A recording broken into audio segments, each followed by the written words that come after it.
Hey folks, no cooking today. This is something that's really interesting for me, and hopefully it's interesting for you. But I've been working on getting my videos up on the Amazon Video Direct platform because I'm a big Amazon fan. I've been an Amazon Prime member for a long time, so I finally have an episode of Tom's Test Kitchen up on Amazon, and I wanted to show people who are interested in doing this just how difficult it is. Will Amazon Video Direct replace YouTube? No way. It's very difficult, and I'm going to show you how to do it and all the work that's involved in getting videos up there. And so this is what it looks like, and I got to admit, I'm really impressed. I've already got people watching this, and I've got some reviews. Reviews are very important because reviews rank you higher in the Amazon video search or Amazon products in general. But there we have it. So let's go take a look at my Amazon Video Direct dashboard.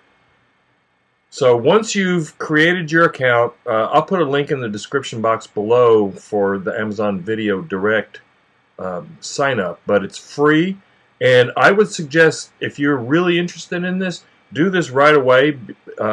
Get your account, get logged in. It's going to ask you information about your bank account, because they're going to pay you. Amazon pays you, and they pay you pretty darn good, from what I've read. I'm not going to get into the monetization. You can go over to support here, and it'll tell you more about monetization. So I'm just going to go through how you can do this yourself without spending any money. It's a little tedious. It can be boring, but I think it's going to be worth it in the long run because there's not a lot of people doing this. And like anything, if you can be one of the first to be in this kind of platform, and if you do it right, you might be very successful, and you could make a lot of money. So, with that being said, this is the dashboard. You get a lot of metrics that you can nowhere near the analytics that YouTube gives you, but you can get a good indication of how you're doing. I'm really surprised. I published this a week ago, and it took a while for it to actually get published, but it got published on Friday, so that was like 2 days ago. And I've already got 45 minutes of streaming, and I've got 45 minutes. So I've got like 35 people in the U.S. who have watched my video. I got 44. I guess this is minutes. I think there's another thing for people, but anyway, that's the analytics. That's what you got. So let's go on to the videos. How do you actually do this? So let's go over to my videos. I'm not going to cover everything here. I'm not going to cover standalone subscription. I'm going to go with episodic because I think for most of us YouTubers, this is the one that you want, especially those of us that have like cooking shows, because you want it to be like a Food Network show. So episodic is really good. So now here we have Tom's Test Kitchen. You create your title, keyword. I created Tom's Test Kitchen, of course, and it's got 3 seasons, but I messed up. I don't have season 2 or season 3 populated or published. I accidentally, actions is to add a season. I accidentally clicked that, and I tried to delete season 2 and ended up creating season 3. But I talked to Amazon support, and they said, don't worry about it. Nobody will see that. So I'm set up for 3 seasons, and I'm probably going to populate them or publish those seasons. But right now, I'm focused on season 1.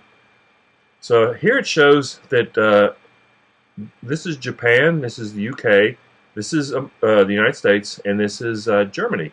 So it's been published in these 3 countries already, and for some reason it's really taken a long time to publish in Japan. But anyway, so let's go to season 1. And then you start out with your catalog listing. So season number 1. And then you give a synopsis. And then I was really excited about this, the genre. So I selected food and wine, barbecuing and grilling. They suggest doing 5. When I first created this, I only did 1, but you don't get too many other ones. I think I probably should go with this, but I'm not gonna. It took a long time for this to publish. I don't want to go through this again, so I'm not gonna do that right now. I'll probably work on that later. Rating system. I'm not using any rating system. You could go with the standard MPAA, but everything I do is rated G. Suggested rating is all ages. Anybody can watch my videos. This is your graphic assets. This I had to do a little bit of work because I wanted to use my Tom's Test Kitchen logo that a good friend of mine created for me. And so you have to, this is the key art. So you have to edit your key art, your logos, whatever. For the widescreen, it has to be 1920 by 1080. And then the 4:3 is, it has to be, what is that?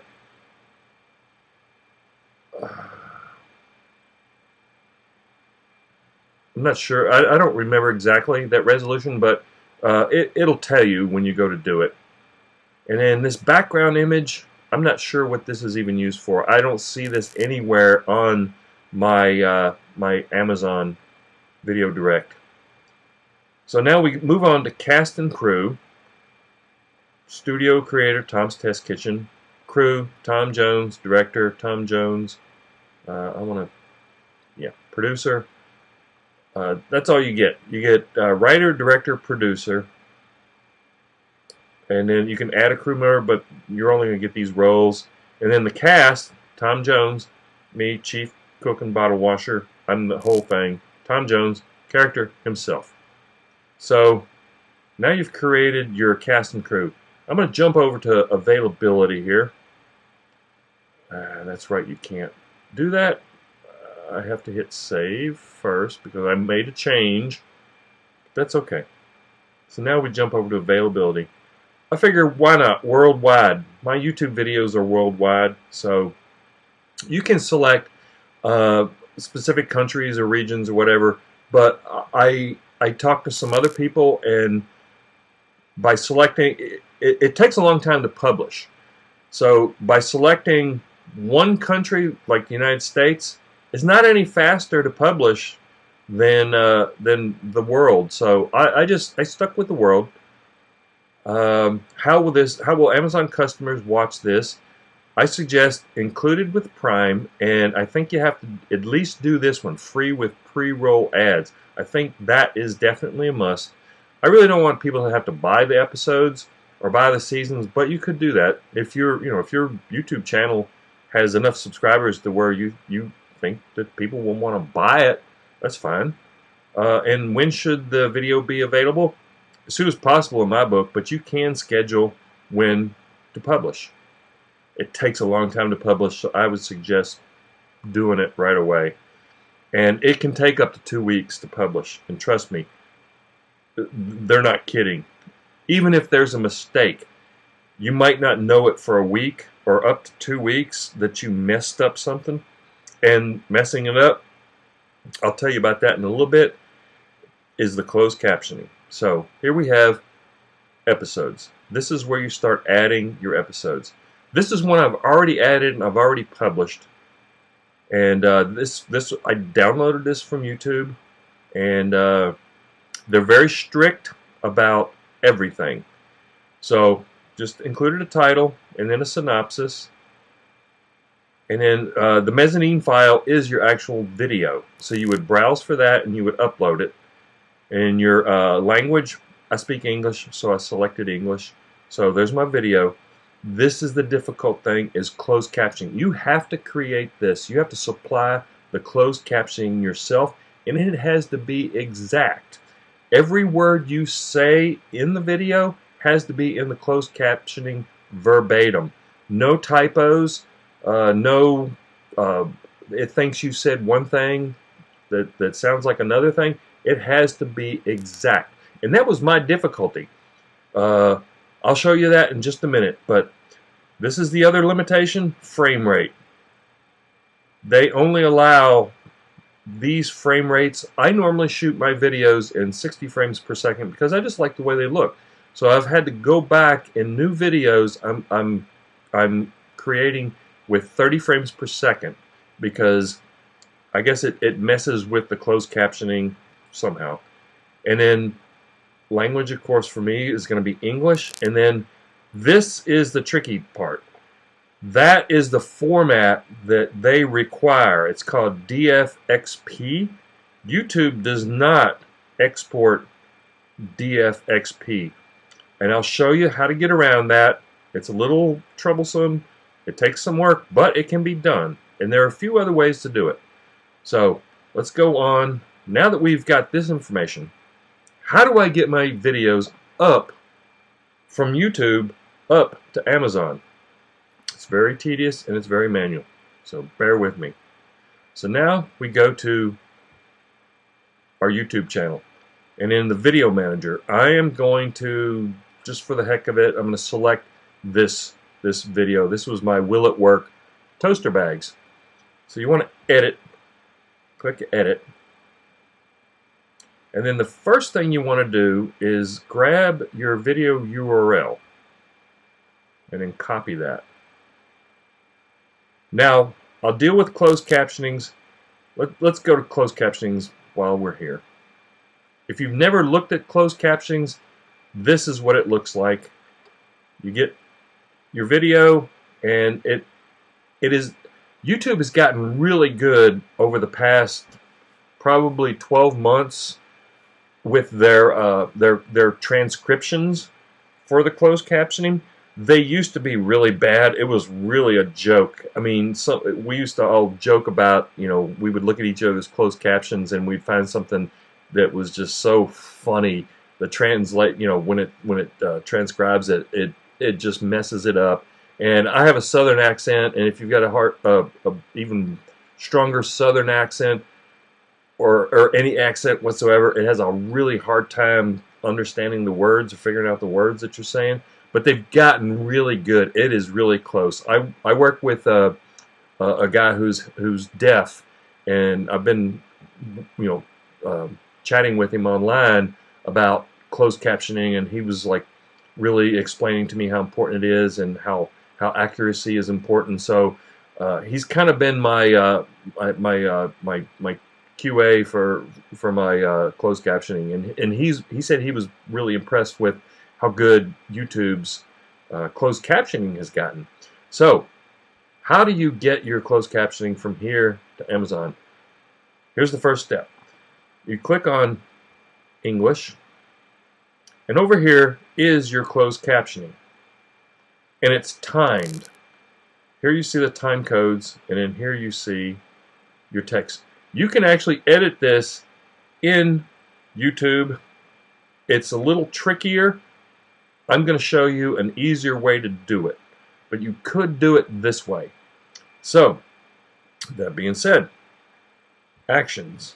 Let's download our closed captionings that YouTube creates for us automatically, which aren't perfect, but they're pretty darn good. I've experimented with other software that can do transcriptions, but transcribing is only one part of closed captioning. Timing is the other thing. Here you get the transcription and the timing, which is really important. So you want to download this .srt format. Now see, these are the only formats that YouTube will let you download, but SRT will work. So now this is what you have. You have your transcription, and you want to save this. So you want to save. By the way, I work on a Mac, so this is how you do it on a Mac. It's probably very similar on Windows. So I want to save this page. I don't want to save that. Save page as.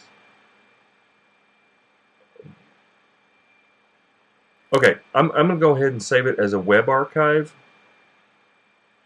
And I'm going to save it to my Facebook folder where I have that on my external drive.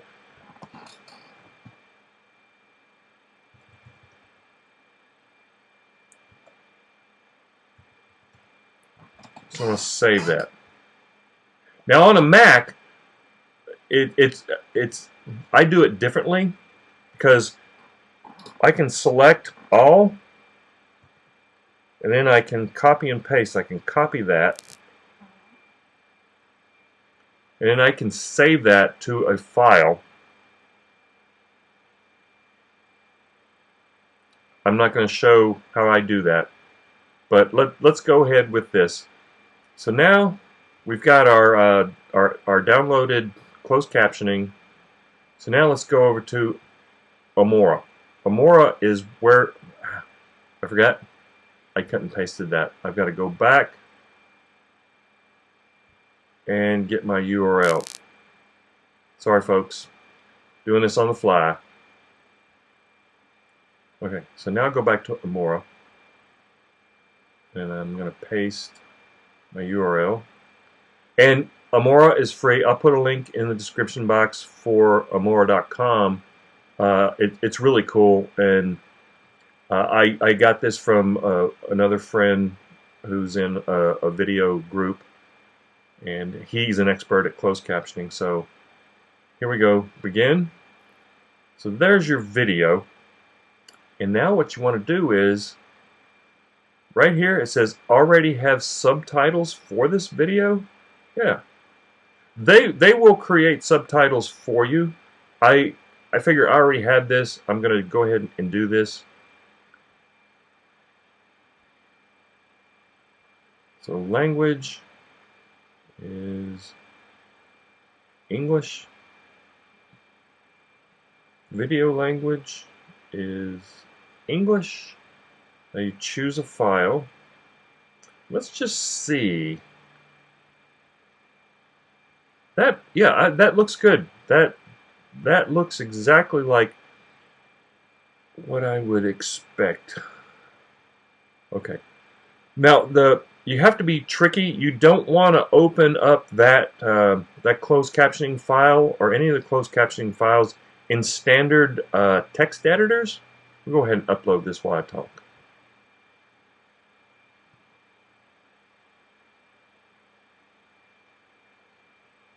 Oh, I know what the problem was. It's the I'll deal with that another time. Yeah, you don't want to edit using a text editor because text editors, especially on Windows, will add special characters, special formatting characters. If you're on a Mac, you can open it up in a command window with VI with no problems. So let me just choose. This is going to be wrong, but I want to, for this purpose, I'm going to grab this. See, this is the problem. I didn't end it with a .srt, and it's looking for that special format. So just rename the file to have the .srt.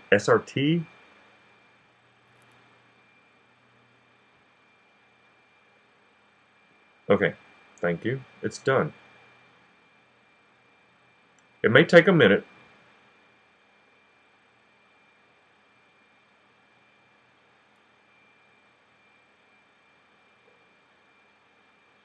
And of course, this closed captioning is not going to match this video.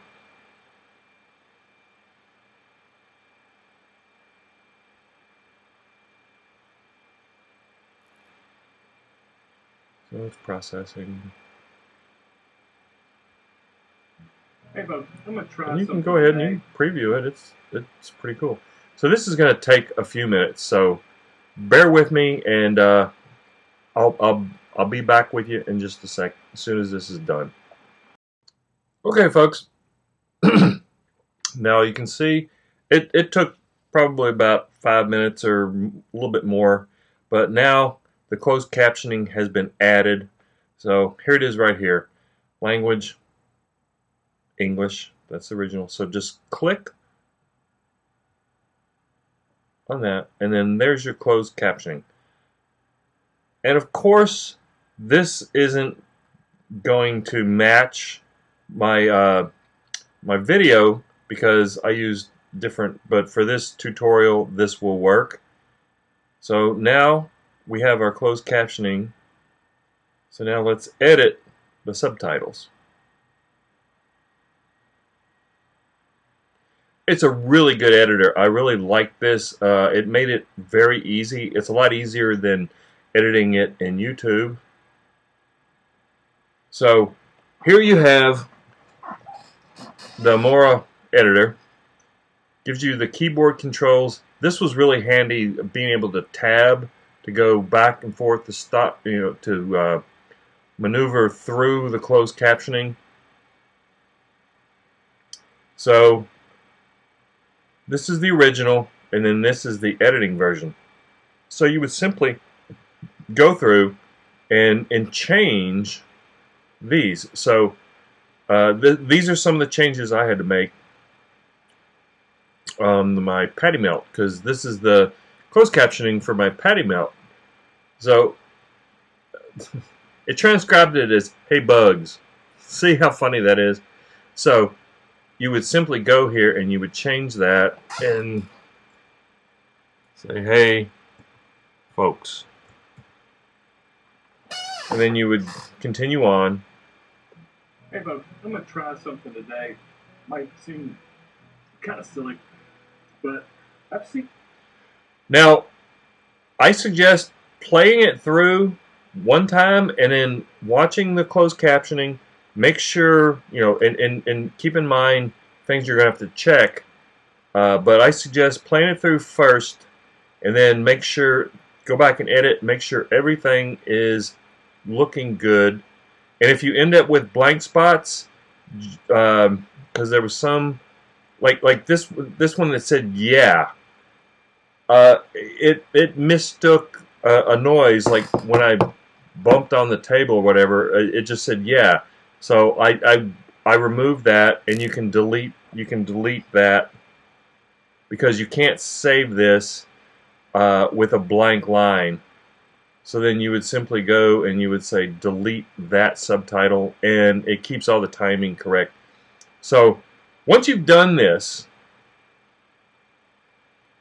I'm not going to save anything. I'm just going to exit this right now. So once you have your closed captioning correct, and it has to be spot on, you can click on, go to the closed captioning. You can click on English, and then you can click on that, and you can click, that's right, over here you want to download as DFXP. This is where it's a little bit easier than YouTube too. So you click on that, and it will actually save it. It saved it to my downloads, and this is what it actually looks like. It's completely different than the .srt, but that is your closed captioning. So it saved it. I'm going to go ahead and close that window, but it saved it for me. And now let's go back to Amazon Video Direct. I'm sorry this video is going to be so long, but it's a long process, and I want to give as much information as I can, so please bear with me. So once you've got your closed captioning, you got your video, you simply upload the mezzanine file, you upload the closed captioning, 30 frames per second, English, and you're good to go. Then you hit publish, and then you wait. You wait up to 2 weeks. And the first time I did this, I just wanted to see if I could simply download a video and download the .srt and give it that, and it took it. The video was 60 frames per second, which is not good, and the closed captioning was the .srt. At this point, it took all that information and it said, okay, we're good with that. And then when I hit publish, it took 2 weeks for it to fail.